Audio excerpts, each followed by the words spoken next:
This is KUGAN CASSIUS for IFL TV, proudly sponsored by Everlast. We're in Dubai here, ahead of Saturday night's show from Core Sports, Fight Night 3. I'm joined by Mr. Martin Bakole. How are you, sir? I'm okay. Like you can see, we are in Dubai, very hot here. I'm okay. Looking forward for Saturday night. Now, today is your son's first birthday. Of course. So what you should do really is that you should sing him happy birthday, because in the years to come, he can watch the video back and say, look what Pops did. Yeah, we already sing for him. You are not there. Me and my coach, my wife, and the matchmaker was there as well. So we sing already for him, you know. And his birthday is in my week fight, so focus on my fight first. And I'm doing this for him. Okay, maybe after you win your fight, then we get you to sing again. And we get Billy Nelson to do the vocals. Of course, after the fight, and then we'll have a nice one, organize something for, because it's my firstborn and his first year, so, and the same week of my fight, so it's mean a lot to me. Okay, we'll come on to your opponent in a second. In the press conference, I did ask you a couple of questions which you kind of diverted away from and didn't really want to answer, but I do want to ask you, the experience of obviously going out to Ukraine to spar Alexander Usyk, can you give us a little insight into what it was like? Yeah, you know, everyone knows Usyk. Usyk is the best in cruiserweight, and now he moved to heavyweight. So they know why they choose me, because Usyk can't choose anybody to give him sparring. So if they choose me, there's no reason why. Maybe because they saw me sparring AJ plenty time, and they think I will help him. That is what happened, because I help him, because they pay me money to help him, and I help him for what they pay me. So what will happen in the fight, it depends on him. I have team, they call me just to help him. I never do 12 or 10 rounds to know how he's going to handle it in the ring. I was going only do 6 rounds, 4 rounds. So you know, when someone calls you to help you, so they the one they know how to do it. So they are managing you that time, so nothing to say. But all I know is he's a top guy there, got a nice skill, and he's got nice record. Everyone knows he's the best, but you know, to heavyweight is not like a cruiserweight. Heavyweight, one punch can change all story, but it's good. You can't give us any insight into his power, because that's what people are asking about. He's had 2 fights against Witherspoon and Chisora at heavyweight. Still questions have to be answered about whether he's too small at heavyweight, etc. What's his power like at heavyweight? Can you make any comment on that? Yeah, but so I spar him for 2 weeks, but 3 weeks now. But I was not respected. I don't know if it's the way he prepared for it, but I never get any punch that he hit me. Like I can see that he can move that, but maybe because he's keeping that for fight. But you know, in cruiserweight, it's not the same in heavyweight. If you see him, he looks small, and you know, he need to put some weight on it, because in heavyweight, you know, have heavy punch. In cruiserweight, he's got nice skill, but I don't think he has the same power with AJ. I don't think so. AJ has got more power than him, but I spar him. I never see any big punch like I spar AJ. There's a big difference, but you know, boxing is not only big punch. You know, it's boxing skill as well, because I learned lesson from that. Against Michael Hunter, when I lost, I was looking only for big punch to stop him. And after that, my coach told me why I was looking that, and we learned from that.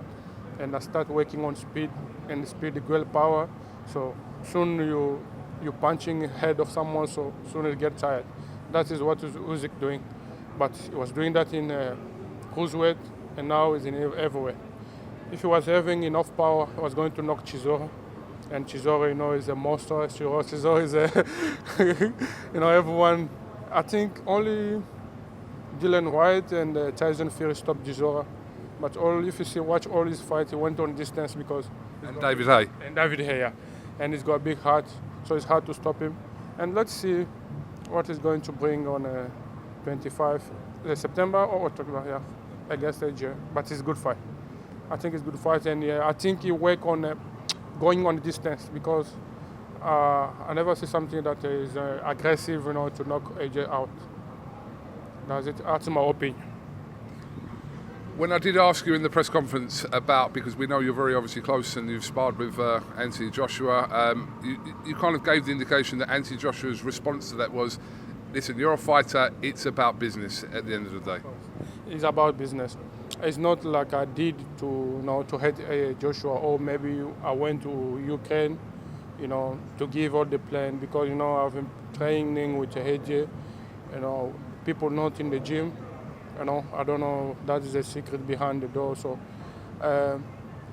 when I went to the Ukraine, they called me. I've been staying in Congo for 8 months. I have family, so my family need to survive. They proposed me to go and help. They would pay me money while I say no. So I went for the business. They called me for business, not only for money. And I was preparing for this fight. So in Congo, I don't have any sparring partner. And I went also for preparing my fight. And I will get paid for that, so make my family live. Because I was waiting for visa back home. 8 months, we're still waiting because I couldn't go to UK. My visa get expired. And now everything is perfect, and I get my visa. So I'm moving on. This is my coming back fight. After this fight, go back to UK and moving on with my career. The other question I did ask you in that press conference was about your future and how long do you think it will be before that kind of top tier of the heavyweight boxing scene in the world? How far are you away from that? From getting a shot at one of the real big boys, which I know, obviously, we know Billy Nelson has talked you up over the years like Muhammad Ali. You have. But he believes in you, you believe in yourself, so how far, or how long shall I say, until we see you get a shot against one of those big boys? Yeah, it's not much far, it's not much longer again, because I was having a little bit issue about my visa. You have family as well, so imagine when you're away from your family for 6 months, so it's affecting also as a boxer. And the problem is that the promoter was having, he was not giving more fight, and it was so hard to find an opponent. And now I have my visa. I'll be focused in my training in the UK. No more going out or stressing about my family back home. So, and the new team, I have MTK behind me, and I have contract with me, so it's a good deal there. So 3 fights a year. So after this one, so I'll look to defend maybe my WBC international or move to different belt.